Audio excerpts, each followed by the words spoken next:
reindustrialization is also something that EU wants to see happening. To get the industries back into Europe and not located to China and so on. So this is, of course, requiring a lot of flexibility in the systems. This is something that we are very bad at. And I shouldn't stand here and talk about flexibility myself, because I work for SLU, because I work for a very big forest faculty, and flexibility is something we're not known for. But it's very important, and especially if you don't know exactly what's going to happen in the future. Okay, a lot of people would say, we need more money. More money is going to solve the problem. Do you need more money on Iceland? Oh, yes. People are raising their hands. But you're doing a lot better now than you did a few years ago, aren't you? There is more money in research than ever. Do we still need more money? I'm not so sure that we can require that we can ask for more money, since we already have so much money in the system. It's more a matter of using the money the right way, focus on the right things.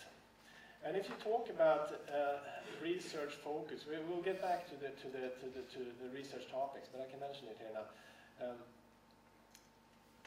If you ask people at the faculty, who would you ask to get to know about the real future research issues?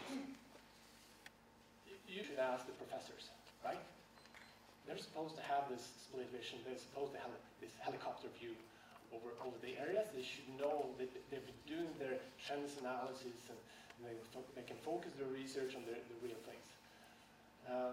Is that the thing? Is that the case? Well, if you ask the professors, they will all claim that their area will be the most important for the future, and you get nothing out of that. So,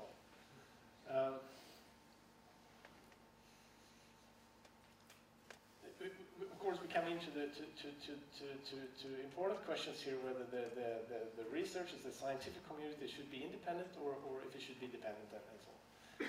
We all know that it's not. Has never been, really. And people go for the money. And then, of course, it's also dependent on the individuals. The recruitment here again is immensely important, and something that we don't always think about. We think about publications, papers, hardcore results. We don't think so much about the rest. Leadership skills, communicative skills, and so on. So those are things that I'm pretty concerned about. Then I would like to get into some other, I would say, rather concerning things. And those are the myths. So now I'll change focus a little bit. Forests can't be managed sustainably. This is a quote. This is what I get faced with. When I go to Brussels, for instance, for some lobbying activity, this is the opinion. This is what people think. The forest can't be managed sustainably. And that is something that we have to keep in mind. And it's rather tricky. And it's going to affect the research, the focus on research. And I would say that sometimes these myths, sometimes as well as some other, and I'm not going into explaining that this is not totally true, because you already know that. But there's some other things that you get to hear.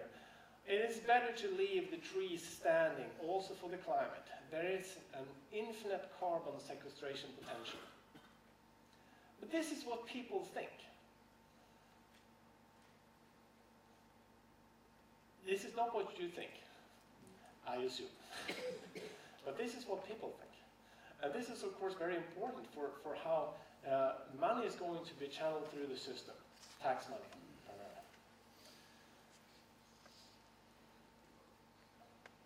There will be only marginal effects on the Nordic societies if forests are left growing.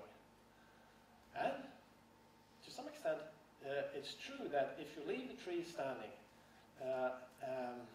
for a short while, that is going to be more effective when it comes to reducing the carbon dioxide and the effect on the emissions and the effect on climate.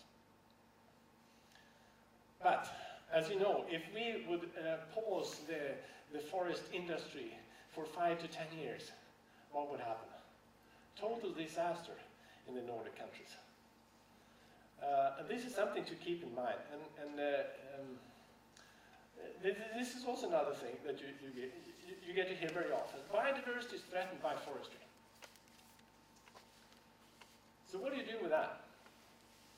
And how do you handle this thing? And I would say that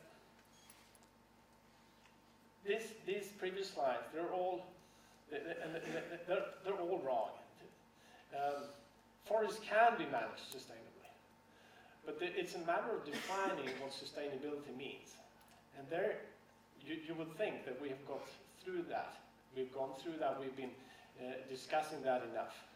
But I was sitting in a meeting only 2 days ago at the government in Sweden, and we were talking about this again, and that this National Forest Program is bad because they haven't decided, they haven't properly defined sustainability. So we cannot agree on that. Forests are good for the climate. Yes, they are. And you know that. And there would be a massive effect on the societies if we didn't manage our forests. And biodiversity is not a problem if you manage the forest well, of course. And we have, and that's something that I usually bring up, that we can use the Nordic management systems. They're slightly different in the different countries, but in general, as a model for discussing how to move forward and how to change things to become even better. Because things can still get better, yes. But as you know, the amount of deadwood in the forest has increased over the last years. You might not see the effects yet. And I've been asking the species information centers, both in Norway and in Sweden, can you bring up some facts and data on the biodiversity development as an effect of management of the forest over the years, let's say a 50-year period or something like that, or if you want, you can make it 100 years. Of course, they can't. But there are only a very few examples where forest management has had a real bad effect on biodiversity. It might change biodiversity, but it's not reducing biodiversity. So what is the problem? Well, society lack of acceptance and understanding is perhaps a problem here. Education, I would say there is a lack of sustainability and there is a lack of students now, so this is also an issue that we need to keep in mind. The alienation of people from forests, for instance. Communication. There is a lack of skills in communication. Are you still with me? Now you're laughing. I don't know if that's good or bad. Okay. It's tricky down here to see your face expression, so it's anyway, you can kill me afterwards if you want. So let's get into some of the research topics. Bio-based economy, circular bioeconomy. You know, this is one of the buzzwords. This is what people are working with. We've been working with this for hundreds of years, so, but okay, we can phrase it that way. But as you saw on the previous slides, management versus no management. This is a very important research issue. And I think we need to get better at that. Climate change is still there. It's come back a little bit, become stronger.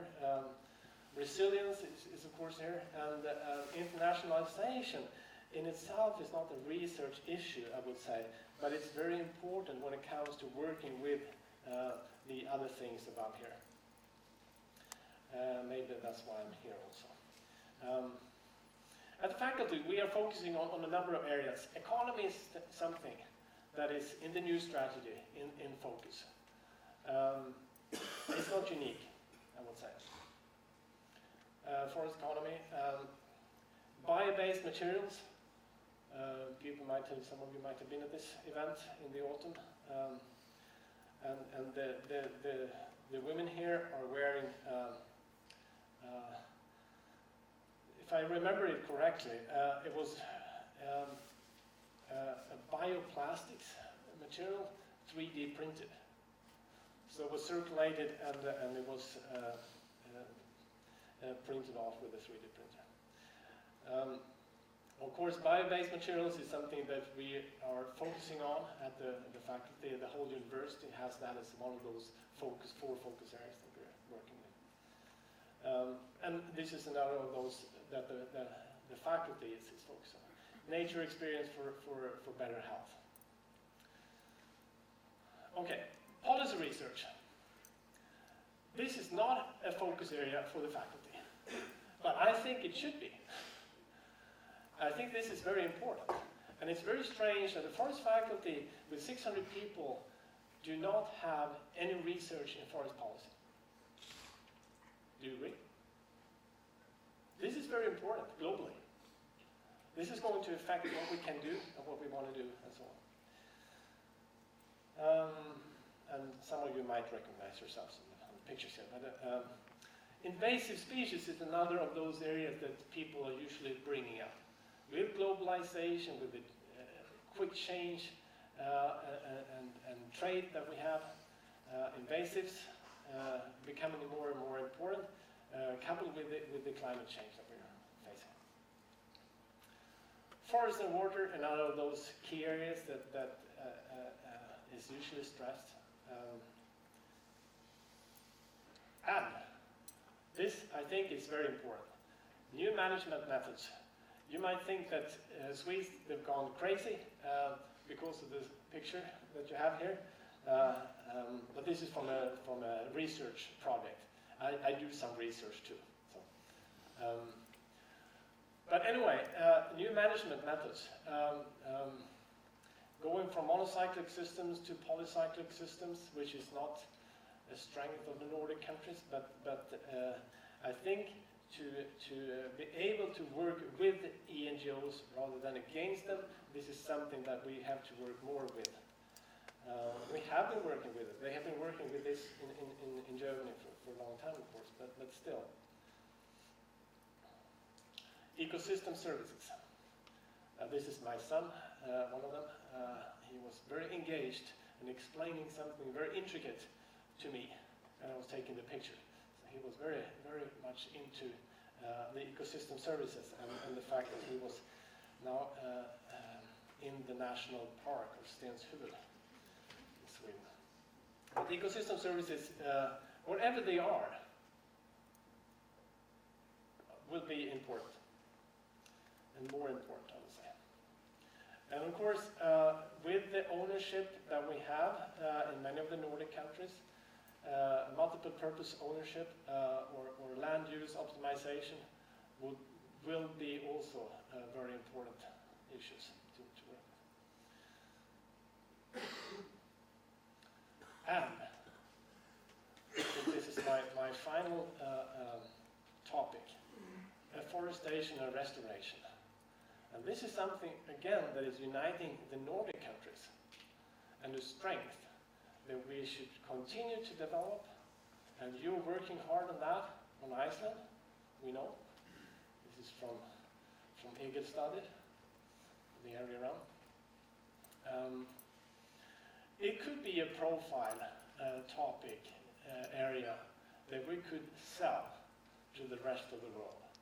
We've been very good at destroying our forests, but we have also been very good at bringing them back. And of course, you have to adjust it according to the area where you are, but still. So, the way forward. Well, I think it's very important. It's a pity that your minister just left here. That we have political support and responsibility for questions, and that those alternative facts are not used in the debate, but that people are actually taking responsibility for what they're saying and when they're saying it, because of the effect on the whole communities. Innovation. I think we have to get a lot better with using the whole society. If we can do that, we will also be able to come up with new research topics, unexpected areas that will bring things forward in a much quicker way. I think we have to reform our educations. I know that you have, to some extent, already started with that here. It's something that I'm trying to bring up for the ministers' meeting now in the summer. We will see if we manage to get it through. To bring in the young generation. We have been working with reforming our education at the faculty a little bit, not too much, a little bit just. And they have been doing some investigation on what we're supposed to do to make the education more attractive to the younger generation. And at that meeting, I was asking, so how many of the future potential students did you ask about what they want? But they didn't ask anyone. And this is something that I find very strange. And I was here in Iceland in the autumn, and I was listening to a guy with, I don't remember his name right now. Brian Alexander, yes, exactly, with a huge beard, and I really like that guy. And he pointed out things like this. Education in general, he was talking about, and pedagogics. But the need to involve the customers. I mean, if you're supposed to sell a product, don't you adjust the product to the buyer? Or maybe you don't. I would do that. I know that IKEA, for instance, is doing that every day. They have panels of young kids, aging 10 to 18 or something like that. And they come in and they give them recommendations on what they would like to see, what they would potentially like to buy when they graduate, when they get out and they're supposed to get started in life. So why do we not ask our potential future students what they would like? Because if we don't get the best students. If we don't get the best students, we don't get the best research done in the end, because we can't recruit the best people for doing that. And then finally, we need to get better in communicating. We need improved communication skills. I have been sitting at so many research presentations, scientific presentations, and I don't understand anything at all. I was even joining a presentation to become a docent, associate professor. And I just had my own presentation before that. That was some 10 years ago. And I didn't understand anything at all what this guy said. And I was thinking, oh, maybe it's because I'm so relaxed now. I don't focus at all on that. I'm not following anything. And then you have a number of the auditors, the people looking at examiners, looking at your performance at this presentation. One of the examiners stood up and asked, well, maybe your presentation was very good, but I didn't understand anything at all. And then this guy responded, well, you know, that's your problem. If you're not smart enough, then you won't understand. And I was like, what? Is it really true? But it was true. And I've seen it so many times. Scientists, they have to be more communicative. They have to get better in that. Of course, there are many that are good. But, and then forests have a great potential. And collaboration is key. And I know it's important. That's what they say here, some people at least. And that's what I say from a more Swedish or Nordic horizon as well. So, thank you for listening. And maybe there are more questions.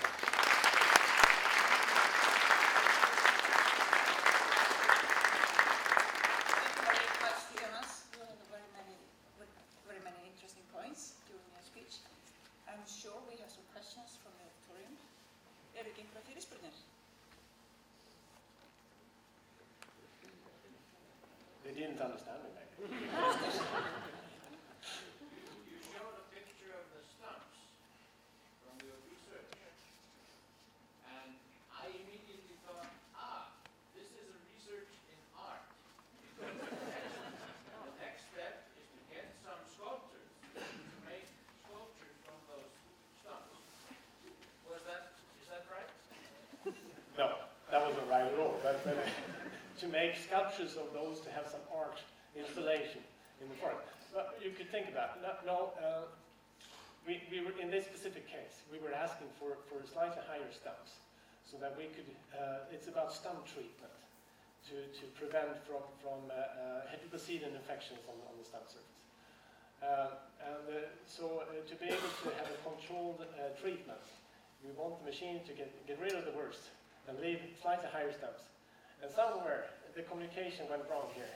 So those slightly higher stumps, they turned out to be at least 2 meters tall. So I don't know about the owner of that lab, if he was a little bit, he or she, maybe a little bit upset about the amount of wood that was lost here. So that was the reason.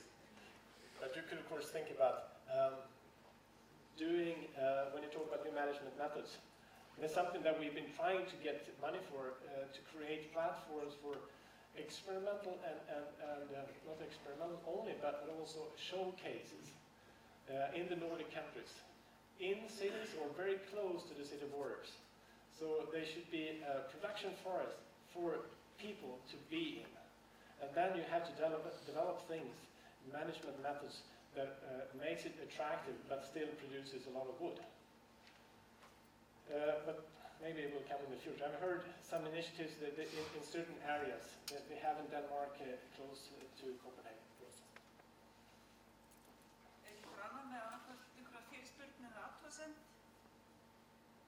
Comment or question? There are two, so I don't know who was first. You touched on, of course, many subjects when you ask about them all, but I'll just limit myself to one question. Alternative facts, alternative truths. I think it's never been more difficult to fight myths and alternative truths and pseudo-scientifically based alternative whatever. From the point of a scientist, you have some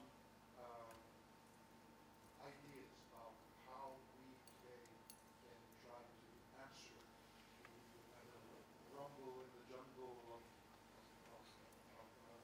bogus facts. Alternative facts, I don't know if everyone here is at the back here, but how to deal with that basically. Well, again, it comes back to the communication skills of the scientists themselves. And I think it is very important not to leave to ENGOs with a different agenda to have the right to interpret everything the way they want. And I say they because I've been a member of Greenpeace. It's something that I usually don't admit. I've been a member of Swedish Nature Conservation Society, SNF. And at that time, I wasn't a member. I was also a member of WWF. I was a member because I wanted things to become better. And I'm not anymore a member because I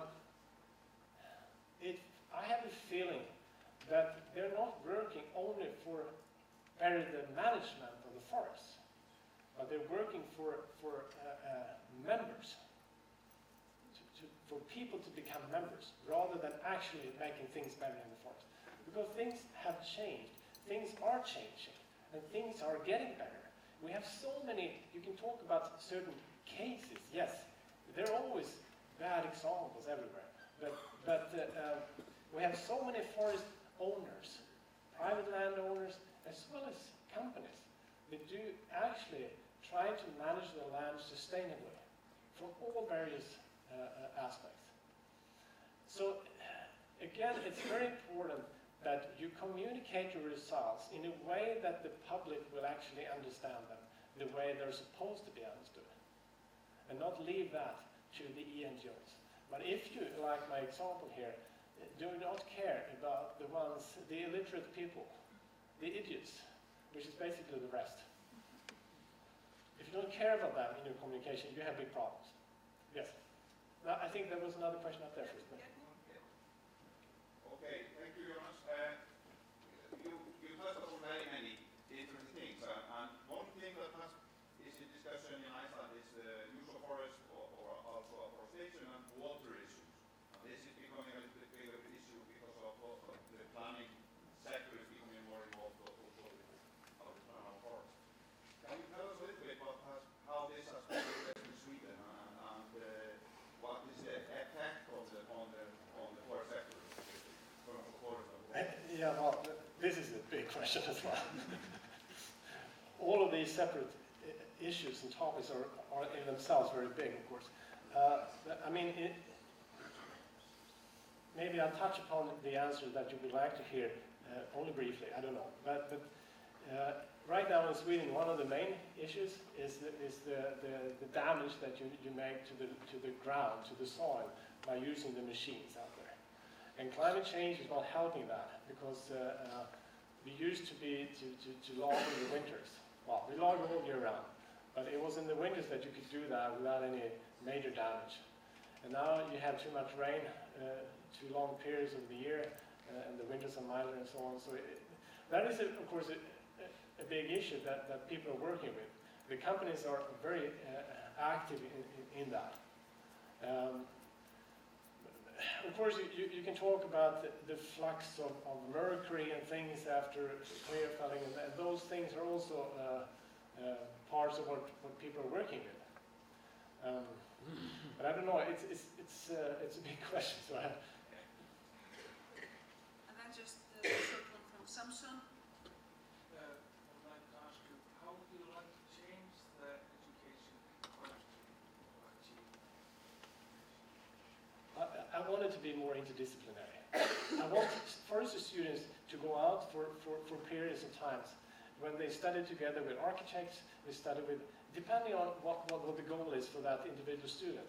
It should be open if they want to go and take courses with a chemistry education or whatever. The engineers, the very technical things, or psychology, or you know. So it should be open for that, but it should also be open for these students to come in and learn more about forestry. And today, this is not happening in the forestry sector. So that is something that I would like to change. But there are more things I didn't mention here. That, you know, the change of students themselves, the age of students, something that Brian Alexander was talking a lot about. The average age for students in parts of US is around 38 or 40. It's not 22 or 20. Something we see in Sweden, we have very few students at the forest education. We have 60 or something like that nowadays. We have 85 seats in Sweden for the masters, but we only get a few students coming in. But there are a lot of people taking courses. They take distance ed courses. They are 75. They've retired, you know. So you have to address those different issues. You have to be attracted to a lot of different categories of students to greater extent than before, when the students they were more homogeneous from an age point of view. But also to include, to attract students from all over the society, which we don't do today. We attract most students are coming from the countryside, the depopulated countryside. And they should be coming from the cities because of the risk of alienation. And that's something we see. I mean, I've been going with the city buses in Malmö. I think the time is running here, but I don't drink coffee myself. I never feel the urge for it. But I don't. Going with the city bus in Malmö, and people are saying, the kids are saying, they're maybe 5 to 10 years old, and they're shouting, "Oh, Mama, there's the forest." What? I'm looking around, where's the forest? It's a city park. Slottsparken in Malmö. There are a few beech trees, yeah, but that's it. Maybe they go with the school to one of the nearby recreational areas where things are very managed to attract people. It's not productive forestry. And you don't get the understanding for the conditions for operational forest management. It's the same for the agriculture side. It's the same for the fishery side. So this is and it's a complex problem, of course, but we need to attract other categories of students. And now we have a lot of new Nordic people, a lot of new Swedes. The things that the forest is dangerous, you get either eaten or you get killed. You get robbed. No, and it's true. This is the idea, the perception you come in with from many areas. And how do you deal with that in a country that is based on forest? I mean, it's the core, it's the spine. Without that. Okay, so there are many challenges, many interesting things Yes, to work with. there are a lot of things to discuss. You will be with us throughout the day and tonight also, so you have still an opportunity to Yes. discuss these things. You must be the first Swede that I meet don't appreciate fika. Okay, thanks. But now it's time for coffee. We are now slightly behind, but